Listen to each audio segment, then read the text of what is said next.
Hello student, तो स्वागत है आप सभी का मेरे YouTube channel concept coaching classes में, जिसमें आपको मैं साइंस पढ़ाता हूं। तो साइंस के अंदर हमारा चैप्टर चल रहा है, अध्याय 2 है अम्ल, क्षारक और लवण। और अम्ल और क्षारक, अम्ल क्षारक लवण के अंदर भी मैंने 4 क्लासें पहले से बना दी है। अब आज हमारी 5वीं क्लास है और लास्ट क्लास है, ठीक है। तो इस क्लास में आज मैं इस चैप्टर को पूरा फिनिश कर दूंगा। तो बाकी की जो 4 क्लासें है आपको सारी वो देखनी है, फिर बाद में 5वीं क्लास आके देखनी है। तो आज देखते हैं हम क्या क्या पढ़ते हैं 5वीं क्लास के अंदर, एक बार हम देख लेते हैं। आज हमें पढ़ना है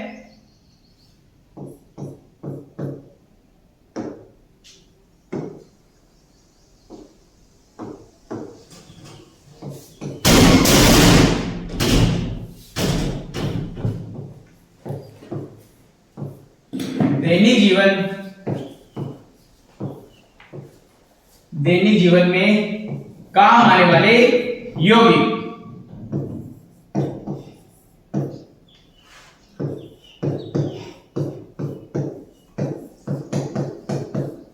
यानी दैनिक जीवन में हम कौन कौन से यौगिक है जो हम काम में लेते हैं या उपयोग में लेते हैं, वो देख लेते हैं एक बार।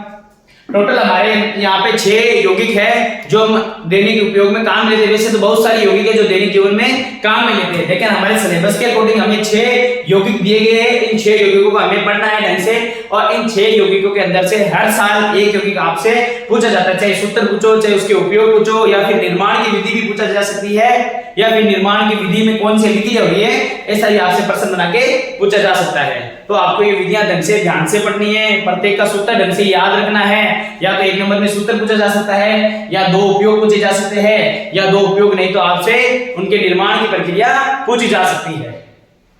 तो सबसे पहला यौगिक हमारे पास में है,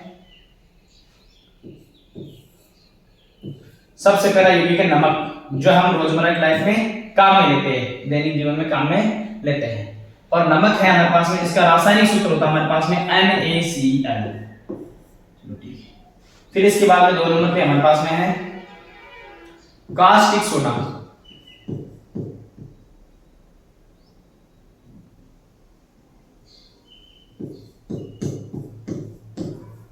कास्टिक सोडा, और कास्टिक सोडा जो हमारे पास में सूत्र है वो होता है हमारे पास में NaOH, जिसे बोलते हैं सोडियम हाइड्रोक्साइड। सोडियम हाइड्रोक्साइड को बोलते हैं कास्टिक सोडा।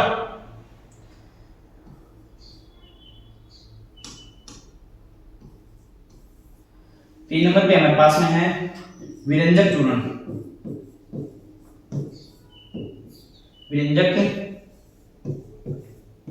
इसका हमारे पास में सूत्र होता है CaOCl2। तो calcium oxy chloride, calcium oxy chloride, ये हमारे पास में क्या है, विरंजक चूर्ण। तो विरंजक चूर्ण का रासायनिक नाम पूछे क्या होगा, CaOCl2 अपने पास में, ये इसका रासायनिक सूत्र है। और रासायनिक नाम पूछे तो कैल्शियम ऑक्सी क्लोराइड, ये इसका अपने पास में नाम है। फिर 4 नंबर पे हमारे पास में आता है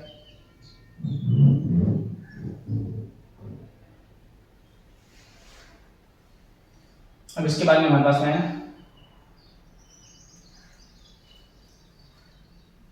baking soda. Baking soda, baking soda का सूत्र होता है NaHCO3। और रासायनिक नाम अगर पूछ लेते क्या होगा, सोडियम बाइकार्बोनेट या सोडियम हाइड्रोजन कार्बोनेट। फिर इसके अंदर इसके बाद में आता है 5वां अपने पास में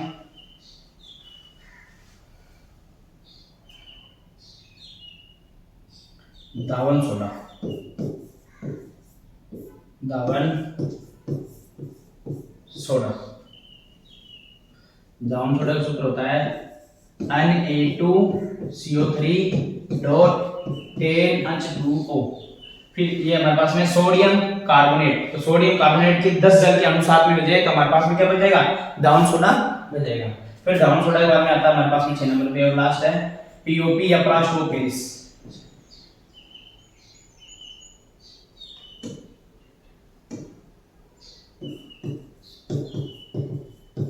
प्लास्टर ऑफ पेरिस, उसका सूत्र बता रहा हूं, CaSO4 डॉट 1/2 H2O, ये हमारे पास में क्या है, लास्ट रो पे, जिसे हम क्या बोलते हैं, पीओपी बोलते हैं नॉर्मल भाषा में। अब देखो ये 6 यौगिक है, इन 6 यौगिकों के हमें सभी के सभी कॉमन टॉपिक पढ़ने हैं सभी के लिए। देखो पहले तो हमें सभी यौगिकों के रासायनिक सूत्र पता होने चाहिए, ये हमारे पास में रासायनिक सूत्र आ गए सबके सब। रासायनिक सूत्र के अलावा इनके रासायनिक नाम पता होने चाहिए।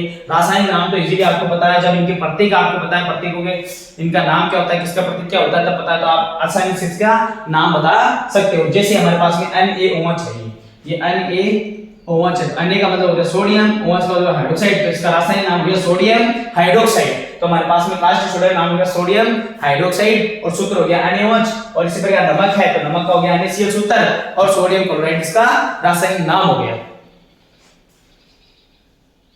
अब देखते हैं एक टॉपिक को। अब ये टॉपिक आपको इस क्लास में कंप्लीट करना है, और ये कंप्लीट करने के बाद में हमारा आज चैप्टर भी फिनिश हो जाएगा। बाकी मैंने 4 क्लास बना दी है, वो आप जाके जरूर देखना। अब देखो सभी टॉपिक में हमें कॉमन टॉपिक क्या क्या पढ़ना है। सबसे पहले तो हमें पढ़ना है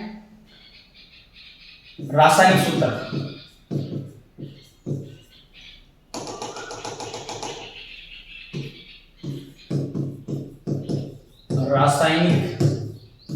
रासायनिक सूत्र, इन 6 के 6 यौगिकों के लिए रासायनिक सूत्र पढ़ना है हमें। फिर उसके बाद में पढ़ना है रासायनिक नाम पढ़ना है। फिर रासायनिक नाम के बाद में हमें पढ़ना है सामान्य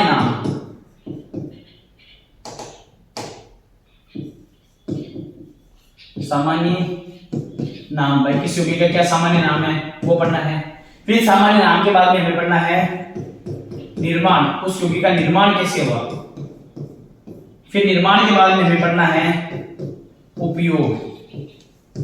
भाई ये हमारे पास में यौगिक है, इस यौगिक के हमारे पास में कहां का उपयोग होते हैं, कहां का उपयोग किया जाता है, क्या यूजेस किए जाते हैं। ठीक है, अब देखो रासायनिक सूत्र पढ़ना है। पहले तो हमें ये सभी 6 के 6 यौगिक है, सभी 6 यौगिक है, ये हमें चीजें पढ़नी है। एक तो हमें पढ़ना है रासायनिक सूत्र, ठीक है। फिर रासायनिक सूत्र के बाद में हमें पढ़ना है रासायनिक सूत्र पढ़ना है, रासायनिक सूत्र में रासायनिक नाम पढ़ना है, सामान्य नाम पढ़ना है, निर्माण पढ़ना है, और उसके उपयोग पढ़ने हैं। चलो देखते हैं। तो सबसे पहला हमारे पास में जो टॉपिक है वो है हमारे पास में नमक।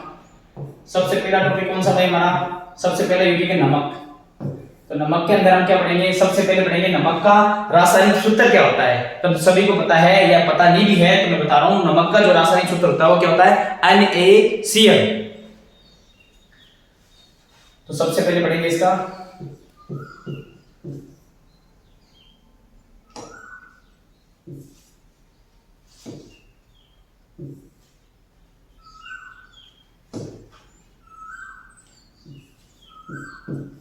रासायनिक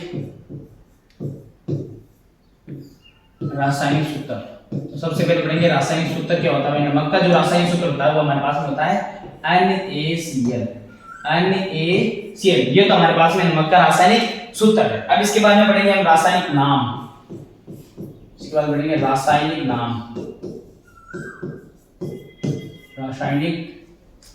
नाम क्या है। रासायनिक नाम सीधे सीधे सूत्र से हम पता चल जाएगा। तो ये हमारे पास में सोडियम है, ये हमारे पास में क्लोराइड है, तो इसका नाम हो गया सोडियम क्लोराइड। तो रासायनिक नाम क्या हो गया इसका भाई, सोडियम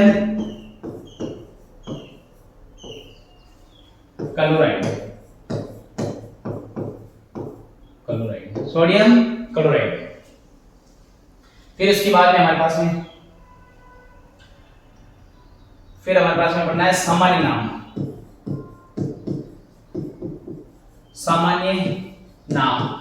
भाई सामान्य नाम कौन सा, इसका नॉर्मल भाषा में क्या बोलते हैं इसको, तो नमक को नॉर्मल भाषा में हम नमक ही बोलते हैं, तो सामान्य नाम क्या है इसका, नमक। ठीक है, फिर इसके बाद में पढ़ेंगे हम निर्माण। अब आगे क्या आ गया हमारे पास में, निर्माण। भाई नमक का निर्माण कैसे हुआ। अब देखो जो हमारे पास में नमक है उसके निर्माण की हमारे पास में 2 विधियां हैं। एक तो हमारे पास में रासायनिक विधि और दूसरी विधि हमारे पास में व्यावसायिक विधि। तो व्यवसाय के लिए नमक को कैसे उत्पन्न किया जाता है, और रासायनिक विधि के मतलब प्रयोगशाला के अंदर या फिर रसायनों को मिलाकर कैसे हम नमक को बना सकते हैं। तो इससे सबसे पहले हम पढ़ेंगे रासायनिक विधि।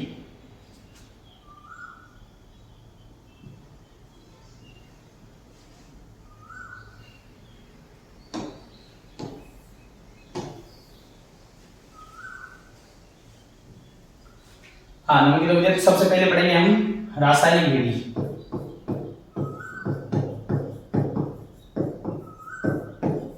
रासायनिक विधि।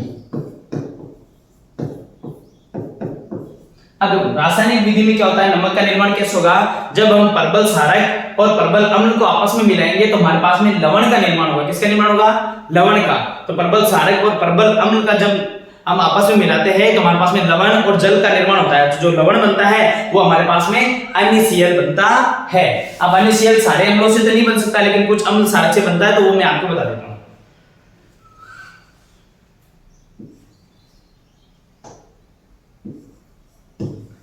जब परबल क्षारक, जब परबल अम्ल या जब परबल अम्ल व परबल क्षारक, परबल क्षारक आपस में अभिक्रिया करते हैं, आपस में अभिक्रिया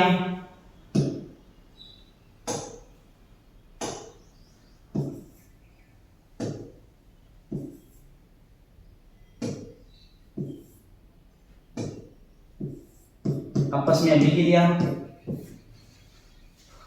करते हैं।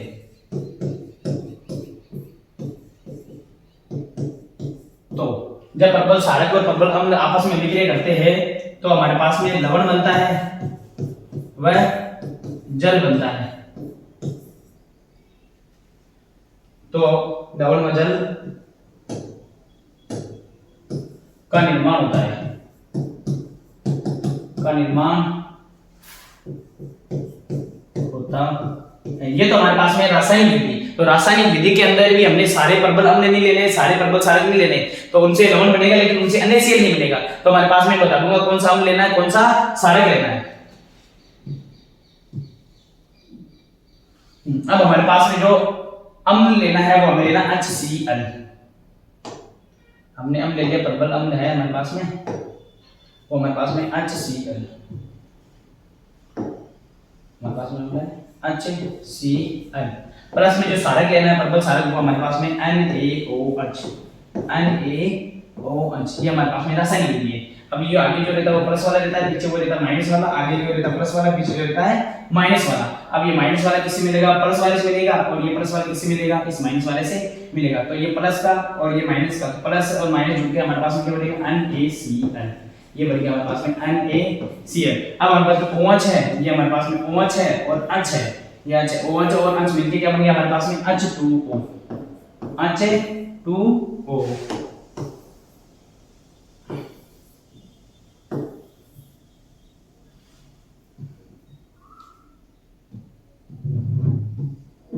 ये तो देखो हमने अम्ल लिया था, ये हमने क्षारक लिया था, परबल अम्ल परबल क्षारक लिया था, तो हमारे पास में किसका निर्माण हो गया, लवण का निर्माण हो गया, नमक का निर्माण हो गया।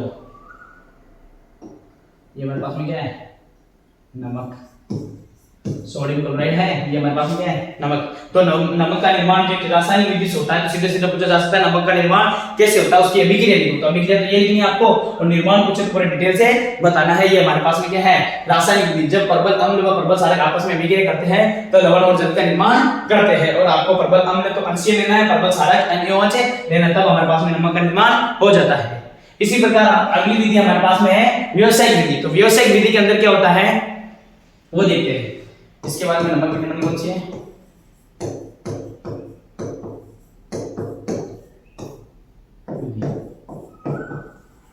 अब व्यावसायिक विधि कौन सी हमारे पास में। तो व्यावसायिक विधि में क्या करते हैं भाई, मैं नॉर्मली आपको बता देता हूँ। व्यावसायिक जो विधि है उसके अंदर क्या करते हैं, नमक को एकत्रित यानी क्यारियों के रूप में करते हैं। नमक वाले जो जल, जो हमारे पास में खारा जल होता है जहाँ पे नमक पाया जाता है, वहां पे क्या करते हैं, क्यारियों के रूप में पहले नमक को इकट्ठा करते हैं, फिर उस क्यारियों के अंदर जो जल रहता है वो वाष्प बनकर उड़ जाता है और उसके अंदर क्या रहता है, नमक जमा रह जाता है। इस प्रकार जो नमक रहता है वो हमारे पास में कौन सा रहता है, NaCl। लेकिन उसके अंदर बहुत सारी अशुद्धियां पाई जाती है। उन अशुद्धियों को फिर बाद में फैक्ट्रियों में ले जाके दूर कर दिया जाता है, फिर उससे हमें शुद्ध नमक प्राप्त हो जाता है। ये हमारे पास में व्यावसायिक विधि है। और व्यावसायिक विधि आपको याद रखनी है और साथ में आपको रासायनिक विधि भी याद रखनी है। एक बार मैं लिखवा देता हूँ व्यावसायिक विधि क्या है।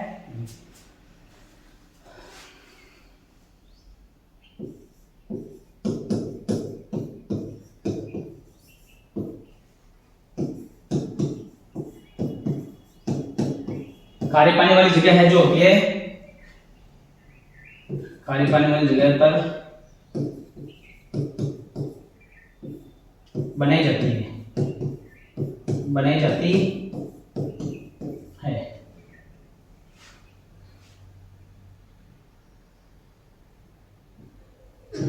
अब हम व्यवस्थित देखिए,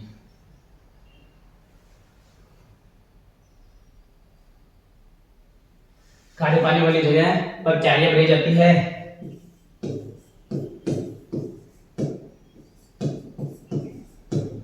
इन क्यारियों में से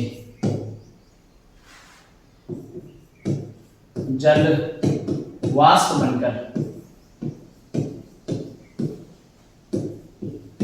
उड़ जाता है तथा नमक शेष रह जाता है।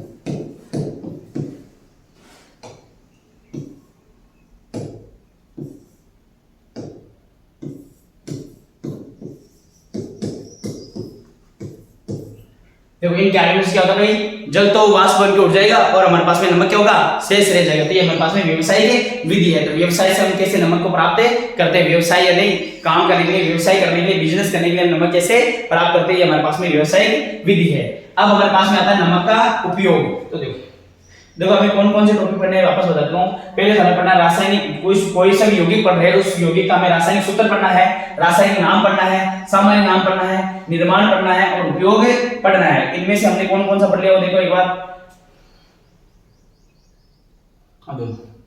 सबसे पहले तो हमने क्या पढ़ा था भाई, नमक है हमारे पास में, तो नमक का रासायनिक सूत्र पढ़ा था। रासायनिक सूत्र के बाद में हमने क्या पढ़ा था, रासायनिक नाम पढ़ लिया, सोडियम क्लोराइड होता है। रासायनिक नाम के बाद में सामान्य नाम पढ़ लिया, सामान्य नाम नमक ही है इसका। और इसके बाद में पढ़ते हैं निर्माण। निर्माण हमने दोनों विधियां पढ़ ली, रासायनिक विधि भी पढ़ ली और व्यावसायिक विधि भी पढ़ ली। अब इसके बाद में क्या आएगा हमारे पास में, उपयोग। अब हमारे पास में आएगा नमक का उपयोग। नमक का उपयोग कहां कहां करते हैं,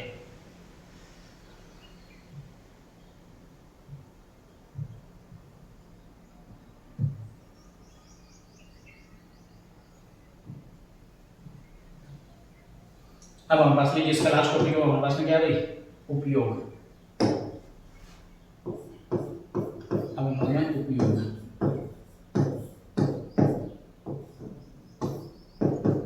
अब कोई सा भी कोई से भी यौगिक आ जाए उसके अंदर एक उपयोग तो हमें सभी में लिखना है। प्रयोगशाला में सभी यौगिकों का उपयोग किया जाता है, प्रयोगशाला में सभी केमिकल्स का उपयोग किया जाता है, सभी अभिकारक उत्पाद सबका उपयोग किया जाता है। तो एक उपयोग तो आपको हमेशा याद रखना है कि प्रयोगशाला में अभिकर्मक के रूप में कोई सा भी यौगिक आ जाए उसके अंदर लिखना है।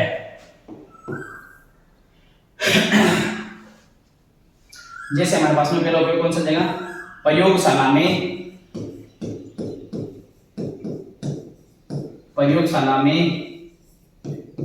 अभिकर्मक के रूप में, अभिकर्मक के रूप में एक तो योग्य हमारे पास में। जो दूसरा उपयोग हमारे पास में वो कौन सा है, खाद्य परिरक्षण में, खाद्य परिरक्षण।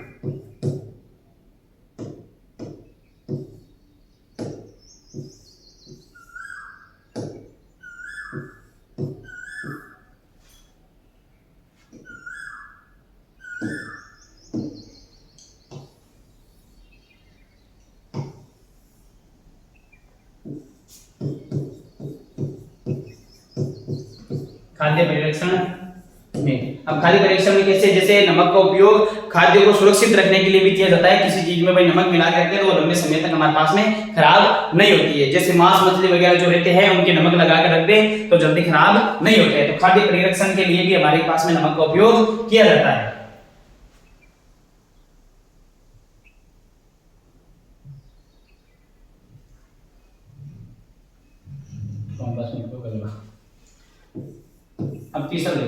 अब तीसरा उपयोग है भोजन बनाने में। एक भोजन बनाने में हम नमक का उपयोग करते ही नहीं करते भाई, भोजन बनाने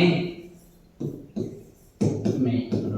अब देखो नमक के 3 उपयोग लिख दिए। सबसे पहला उपयोग जो सभी के अंदर आएगा, प्रयोगशाला में विकर्मक के रूप में, और दूसरा उपयोग खाद्य परिरक्षण के अंदर काम में लिया जाता है, और तीसरा उपयोग भोजन बनाने में, भोजन बनाने के लिए भी हम नमक का उपयोग करते हैं। इस प्रकार हमारे पास में जो नमक यौगिक है वो हमारे पास में कंप्लीट हो चुका है।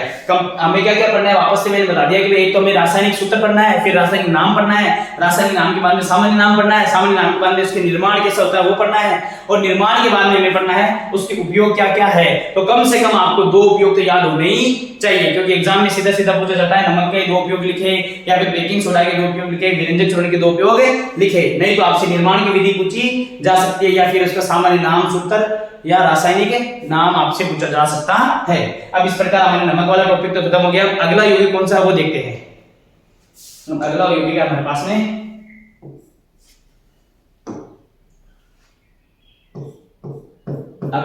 पास में कास्टिक सोडा। Caustic soda. अब सबसे पहले तो हमें कोई सा भी यौगिक को उसका क्या लिखना है भाई, आपको रासायनिक सूत्र लिखना है। तो सबसे पहले मैं लिख देता हूं रासायनिक सूत्र।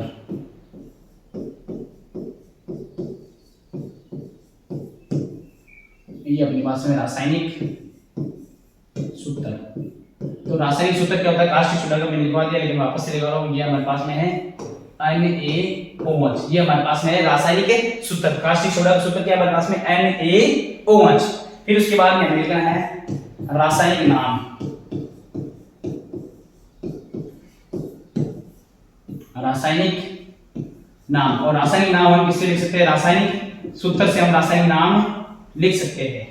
अब रासायनिक नाम क्या होगा, ये तो हमारे पास में सोडियम है, ये हाइड्रोक्साइड है, इसका रासायनिक नाम क्या हो गया, सोडियम हाइड्रोक्साइड। सोडियम हाइड्रोक्साइड,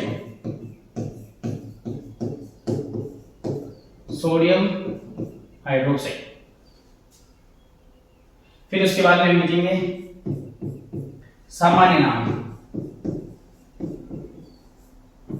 सामान्य नाम, अब सामान्य नाम क्या होता है हमारे पास में, इसका सामान्य नाम क्या है, कास्टिक सोडा। इसका सामान्य नाम है कास्टिक सोडा, जो हमने पहले लिखा था वो इसका सामान्य नाम है कास्टिक सोडा। ये हमारे पास में क्या है, सामान्य नाम है। फिर उसके बाद में लिखेंगे इसका निर्माण। अब इसका निर्माण कैसे हुआ, फिर इसके बाद निर्माण लिखते हैं, ये हमारे पास में अभी निर्माण।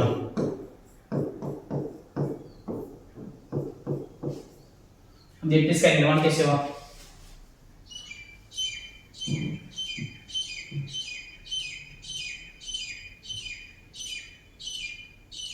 अब देखो इसका जो निर्माण है कैसे होता है,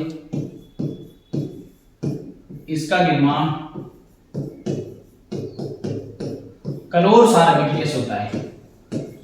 कलोर सार अभिक्रिया, कलोर सार अभिक्रिया।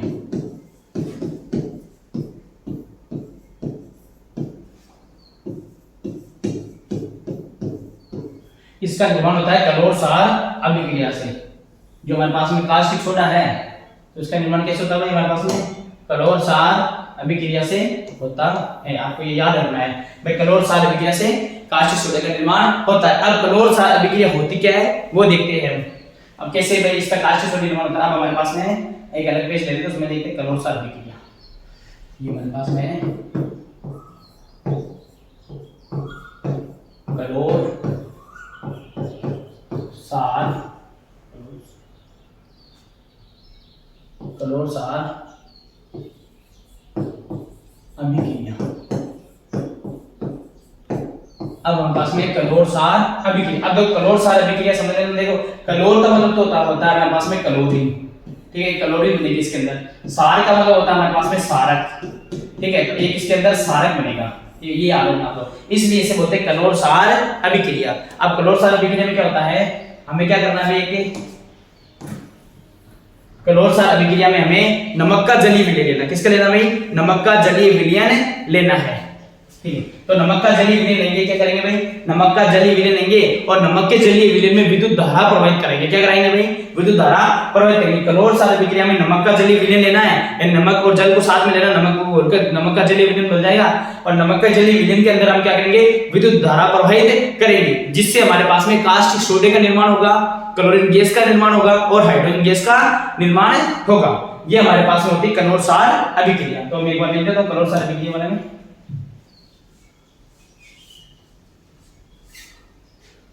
अब कलोर सार अभिक्रिया में क्या होगा,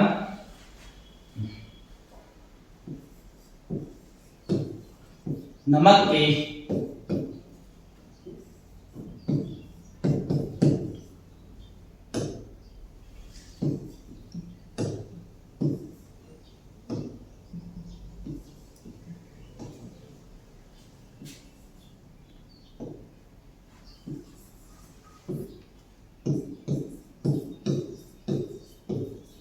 नमक के जलीय विलयन, नमक के जलीय विलयन में विद्युत धारा,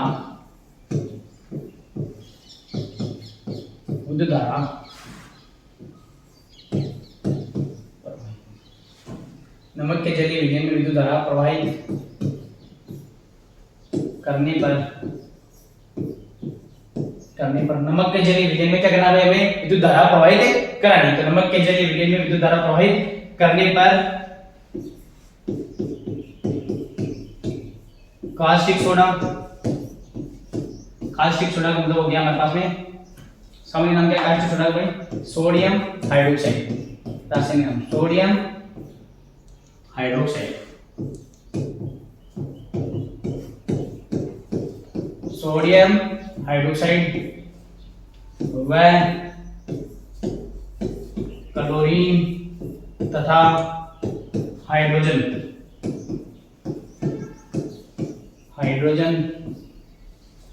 गैस का निर्माण होता है, गैस का निर्माण होता है।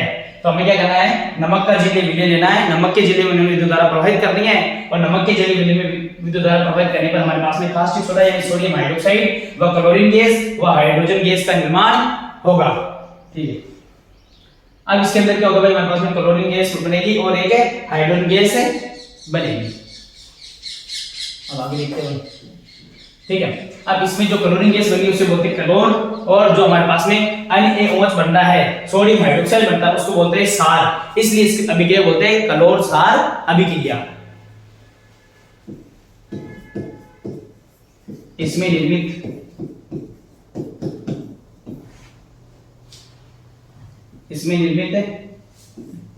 क्लोरीन गैस हमारे पास में Cl2, क्लोरीन गैस को क्लोर व सोडियम हाइड्रोक्साइड यानी NaOH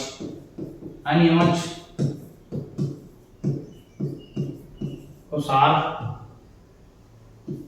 इसमें निर्मित क्लोरीन गैस को क्लोर व सोडियम हाइड्रोक्साइड को सार कहते हैं। इसीलिए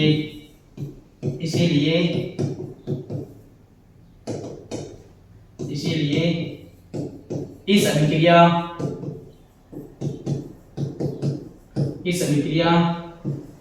को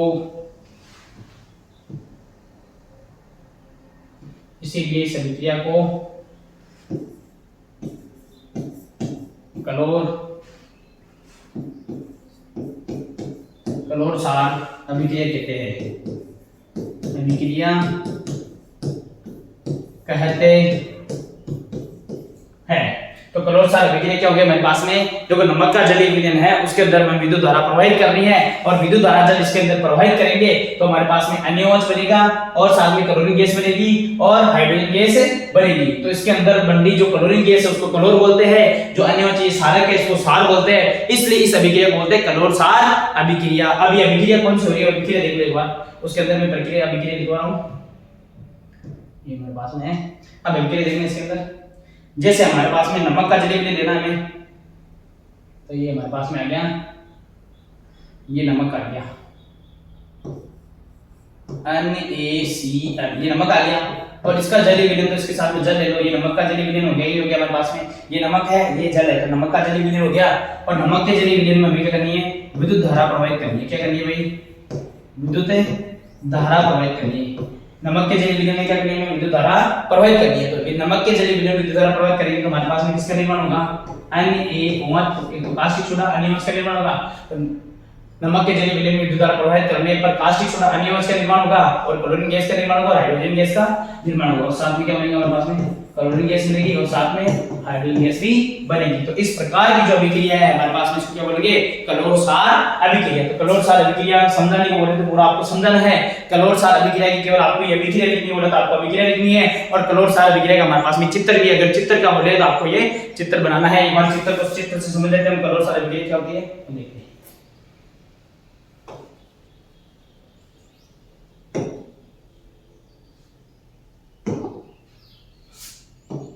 अब देखो हमारे पास में कलोर सार अभिक्रिया दिखी आपको, ये कलोर सार अभिक्रिया का हमारे पास में चित्र है। ये कलोर सार अभिक्रिया हेतु उत्पाद कौन कौन से बनते हैं। अब ये हमारे पास के इसके अंदर जो हमारे पास में ये क्या दे दिया हमारे पास में, एक हमारे पास में ये है बीकर, ठीक है, ये हमारे पास में कोई कांच का बीकर है। अब इस कांच के बीकर से इस तरफ से हमने क्या डाल दिया, नमक का घोल डाल दिया। क्या डाल दिया, नमक का घोल। नमक का घोल का मतलब हो गया हमारे पास में हमने क्या डाल दिया, NaCl डाल दिया, NaCl प्लस H2O डाल दिया। क्या डाल दिया भाई, NaCl और H2O इसके अंदर हमने डाल दिया। तो इसके अंदर डालने के बाद में एक तो प्लस वाला एनोड होता है, माइनस वाला क्या होता है, कैथोड होता है। इसको दो धातु की छड़ों से हमने जोड़ दिया, या दो धातु छड़ ले सकते हैं या कार्बन की छड़ ले सकते हैं। तो दो धातु छड़ ले ली, ठीक है। तो धातु छड़ में क्या कर रहे हैं, ये बैटरी लगा दी यहाँ पे, हमारे पास में क्या है, बैटरी है। और इस बैटरी से हमारे पास में क्या हो रही है, विद्युत धारा प्रवाहित हो रही है। ये हमारे पास में, ये हमारे पास में बैटरी है। तो बैटरी से क्या हो रही है, इसके अंदर विद्युत धारा प्रवाहित हो रही है। तो नमक के जलीय विलयन में हमने क्या कर दिया, विद्युत धारा प्रवाहित कर दी। नमक के जलीय विलयन में क्या कर दिया भाई, हमने विद्युत धारा प्रवाहित कर दी। तो विद्युत धारा प्रवाहित करने से हमारे पास में क्या बन गया, एक तो बेकिंग सोडा बन गया। ये हमारे पास में बेकिंग सोडा, ये हमारे पास में क्या है, बेकिंग सोडा। तो ये तो हमारे पास में बन गया बेकिंग सोडा, और बेकिंग सोडा के साथ में क्या बन रहा है हमारे पास में,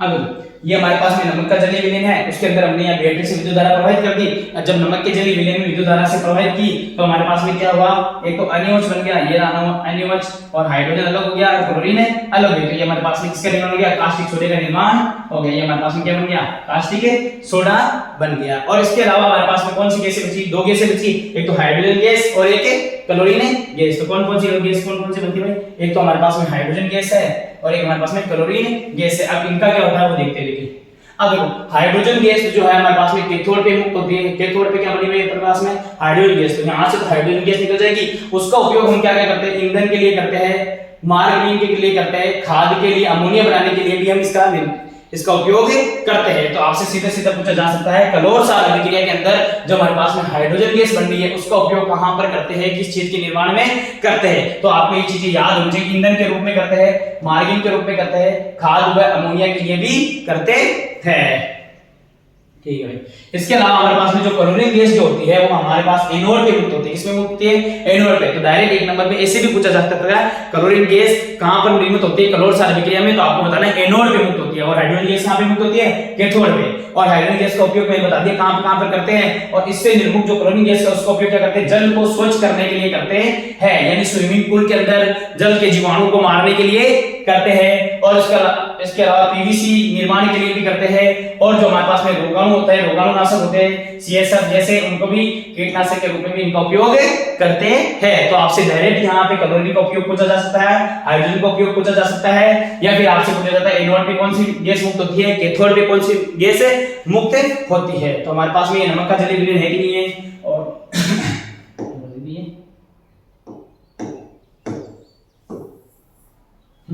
अब देखिए ये तो हमारे पास में इसका नमक का जलीय विलयन है। वापस से बता दें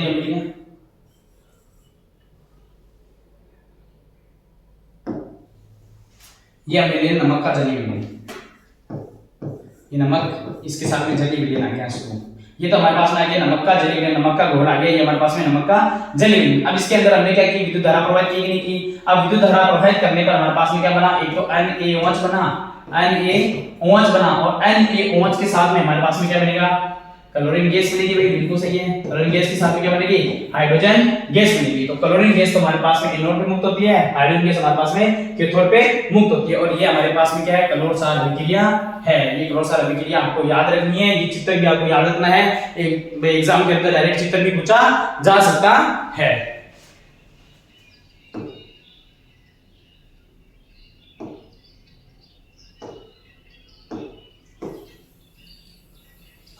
ये हमारे पास में क्लोरो सार अभिक्रिया का क्या है भाई? चित्र। तो आपको याद रखना है क्लोरो सार अभिक्रिया में क्या क्या भाई यौगिक मतलब कौन कौन से अभिकारक लेते हैं और कौन कौन से उत्पाद बनते हैं। ये तो हमारे पास में निर्माण हो गया। अब हमारे पास में क्या है? इसका क्लोरो सार अभिक्रिया से निर्माण हो गया। कास्टिक सोडा का निर्माण पढ़ लिया। कास्टिक सोडा निर्माण के बाद में हम पढ़ेंगे कास्टिक सोडे का उपयोग कहां कहां पर होता है। अब हमारे पास में पढ़ना हमें उपयोग। अब इसके बोलना है उपयोग। अब देखो इसका उपयोग कहां कहां पर होता है हमारे पास में। सीधे सीधा एक उपयोग तो सभी में लिखना है, तो वो कौन सा उपयोग है? प्रयोगशाला में अभिकर्मक के रूप में। प्रयोगशाला में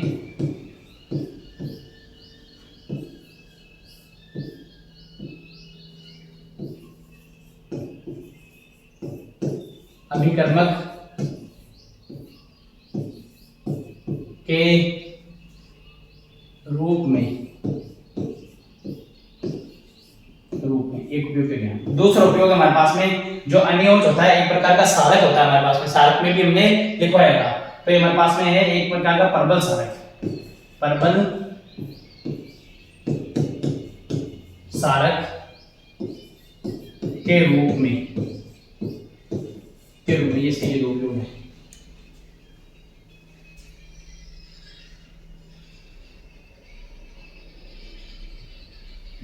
तो प्रयोगशाला में अभिकर्मक के रूप में एक तो इसका उपयोग करते हैं, और दूसरा जो उपयोग है हमारे पास में उपयोग है वो हमारे पास में परबल सारक के रूप में, और दूसरा है प्रयोगशाला में अभिकर्मक के रूप में।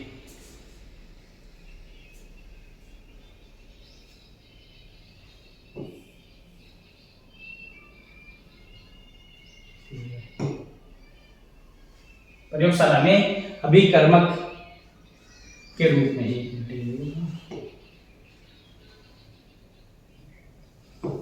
थोड़ा सी गलत हो गया एक बार।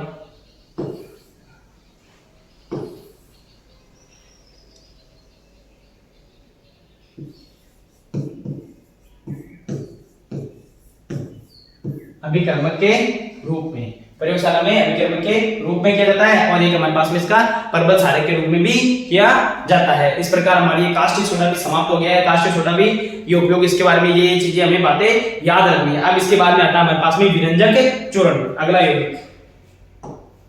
अब अगला यौगिक है हमारे पास में विरंजक चूर्ण।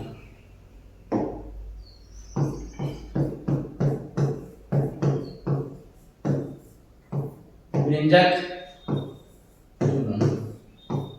कोई सा भी यौगिक को सबसे पहले उसका क्या लिखेंगे आप भाई? रासायनिक सूत्र लिखेंगे। और मैंने पहले बता दिया किसका क्या लिखना है। तो सबसे पहले क्या लिखेंगे हमारे पास में? रासायनिक सूत्र। रासायनिक सूत्र, तो रासायनिक सूत्र क्या होता है? विरंजक चूर्ण का होता है हमारे पास में CaOCl2। तो ये हमारे पास में इसका रासायनिक सूत्र है CaOCl2। ये तो हमारे पास में विरंजक चूर्ण का रासायनिक सूत्र है। इसके बाद में आएगा हमारे पास में रासायनिक नाम। तो रासायनिक सूत्र जिसको याद है वो रासायनिक नाम आसानी से लिख सकता है। रासायनिक नाम, तो इसका रासायनिक नाम क्या हो जाएगा भाई? जो सूत्र से ये तो हमारे पास में कैल्शियम है। ये लिख दिया हमने।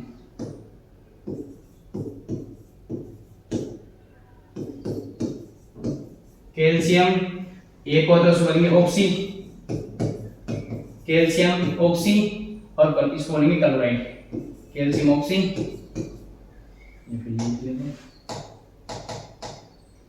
कैल्शियम ऑक्सी,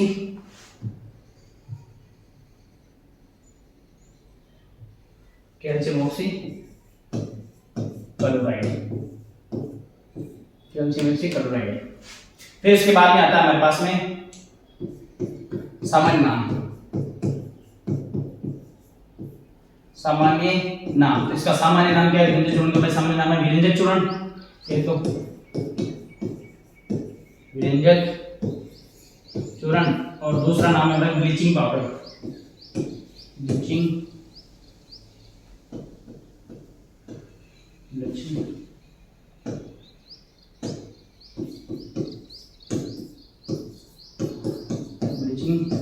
पाउडर, ये हमारे पास में दो इसके सामान्य नाम है। अब इसके बाद में आता है हमारे पास में इसका निर्माण। तीन चीजें सबकी पहले तो रासायनिक सूत्र, फिर बाद में रासायनिक नाम, फिर बाद में है सामान्य नाम। सामान्य नाम के बाद में हमारे पास में आता है निर्माण की विधि, कौन से तरीके से निर्माण करते हैं इसका वो देखते हैं। अब हमारे पास में विभिन्न चूर्ण का निर्माण, ये हमारे पास में क्या है,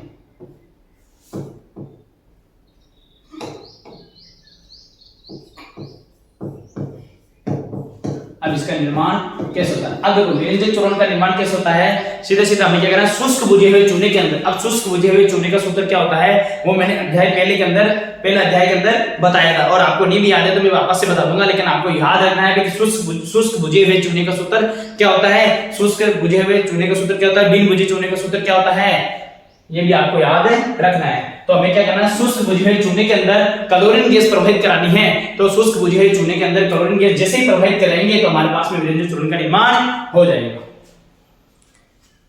तो हमारे पास में क्या करना है, शुष्क बुझे हुए शुष्क बुझे हुए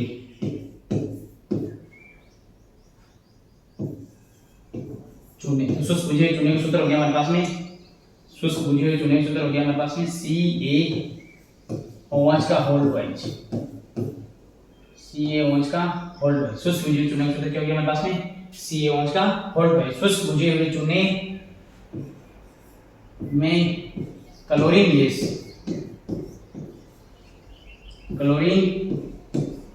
गैस जैसे हमारे पास में Cl2 प्रवाहित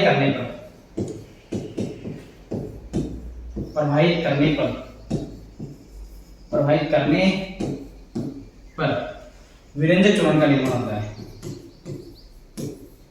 विरंजक चूर्ण का निर्माण होता है। तो शुष्क बुझे हुए चूने के अंदर हमें क्या करनी है, क्लोरीन गैस Cl2 प्रवाहित करनी है, तो इससे मेरे पास में क्या होगा, विरंजक चूर्ण का निर्माण होगा। अब हमारे शुष्क बुझा हुआ चूना क्या होता है हमारे पास में, जैसे शुष्क बुझा हुआ चूना हमारे पास में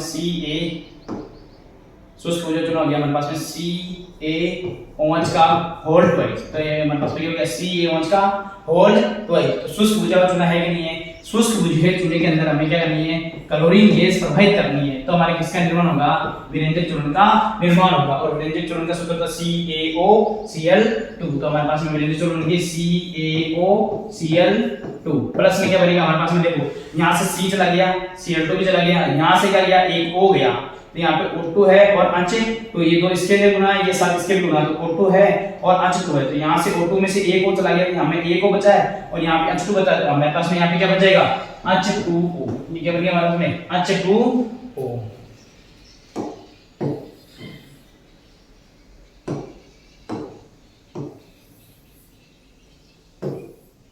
हाँ, तो शुष्क बुझा हुआ चूना है, उसके अंदर हमने क्या डाल दी, क्लोरीन गैस डाल दी। क्लोरीन गैस को जैसे डाला तो हमारे पास में विरंजक चूर्ण का निर्माण हो गया, साथ में किसका निर्माण हो गया, जल का निर्माण हो गया।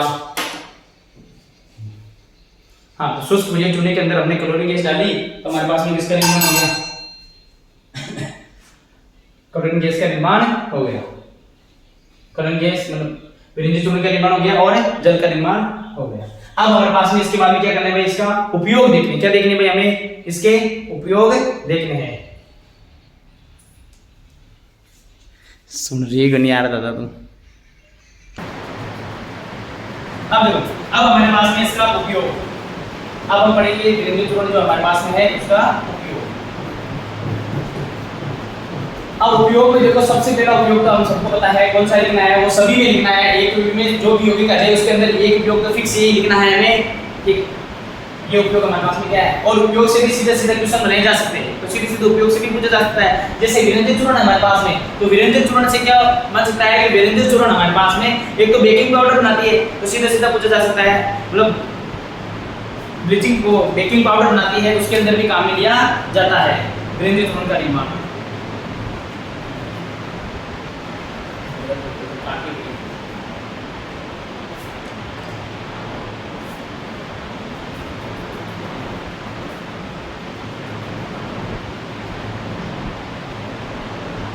हाँ देखो एक उपयोग तो आपको सभी में याद रखना है, वो कौन सा है? प्रयोगशाला में अभिकर्मक के रूप में। एक तो हमारे पास में क्या है?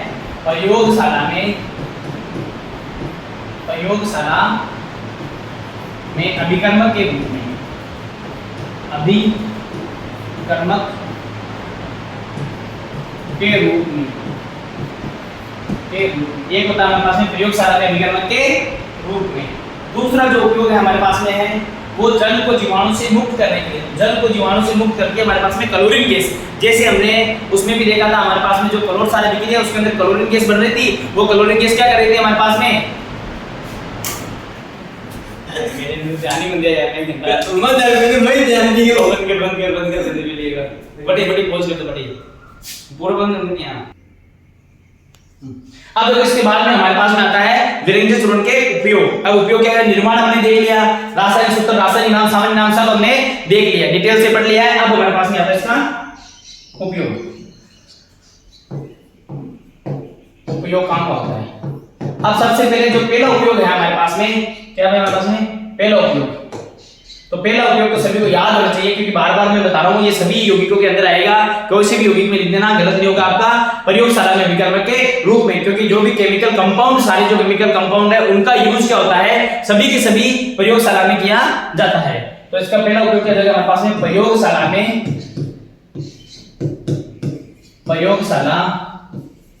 में अभिकर्मक के रूप में, अभिकर्मक के रूप में।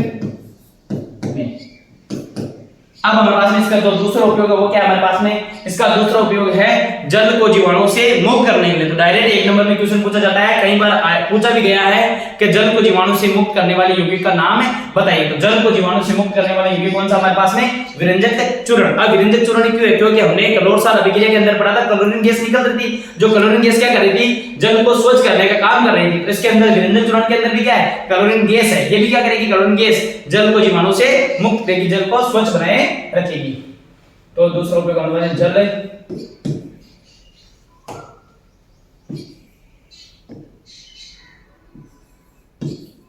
को जीवाणु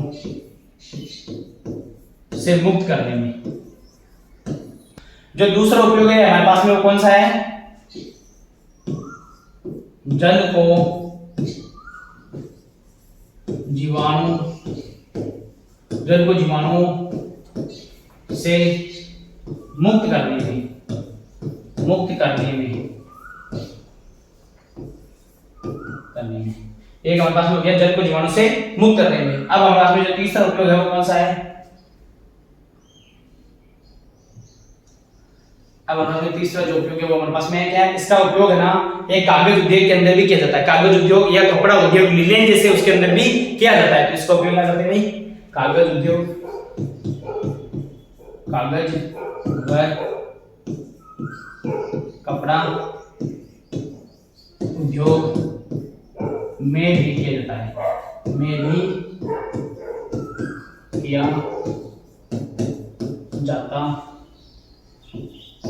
है। अब ये हमारे पास में इसके तीन उपयोग हो गए। अब हमने देखो आज 3 यौगिक पढ़े, टोटल 6 यौगिक कराऊंगा तो क्लास ज्यादा लंबी चली जाएगी, इसलिए मैंने आज 3 यौगिक ही करवाए हैं। बाकी के 3 यौगिक में अगली कक्षा में करवाऊंगा। अब इसके पार्ट 5 के पार्ट 6 हो जाएंगे, ठीक है। तो अभी मैं 3 यौगिक करा रहा हूं क्योंकि क्लास ज्यादा लंबी हो जाएगी, इसलिए अब क्या करना है आपको, पहले वाले वो जो भी मेरे 4 वीडियो है वो आपको देख के आने हैं, फिर बाद में ये क्लास पढ़नी है। इसके बाद में छठा पार्ट बनाऊंगा तो वो भी आपको देखना है। और आज हमने 3 कौन कौन से पढ़े थे एक बार वापस से बता दूं मैं आपको। इनमें से 6 में से हमने 3 पढ़ लिए थे। हाँ, तो हमारे पास में 6 यौगिक है। तो 6 में से सबसे पहले पढ़ा था हमने नमक, तो नमक के बारे में पढ़ा था। सामान्य नाम, सामान्य सूत्र, रासायनिक सूत्र जो भी है हमने वो पढ़ लिया था। उपयोग पढ़ लिया था, निर्माण पढ़ लिया था। फिर हमारे पास में कास्टिक सोडा, इसका भी उपयोग, निर्माण और सूत्र, रासायनिक सूत्र और सामान्य नाम वो पढ़ लिया, और विरंजन चूर्ण भी पढ़ लिया। अब बाकी जो 3 बचे हैं वो अगली कक्षा में कराऊंगा मैं, ठीक है। इसी प्रकार हमारे साथ बने रहने के लिए आप हमारे चैनल को सब्सक्राइब करें, लाइक करें, कमेंट करें और शेयर करें। अगर वीडियो में किसी भी प्रकार की टेक्निकल इश्यू आता है या फिर वॉइस सही नहीं आती है तो उसको कमेंट करके जरूर बताइए हमें। और धीरे धीरे हम भी अपनी कोशिश कर रहे हैं कि धीरे धीरे हमारा सेटअप धीरे धीरे अच्छा हो जाए। हमने वो माइक का थोड़ा इश्यू आ रहा है तो वो माइक ऑर्डर कर दिया है, तो जल्दी हमारे पास में माइक भी आ जाएगा। फिर आपको वॉइस के लिए भी आपको मतलब अच्छा कंटेंट मिलने लग जाएगा। जय हिंद, जय भारत, धन्यवाद।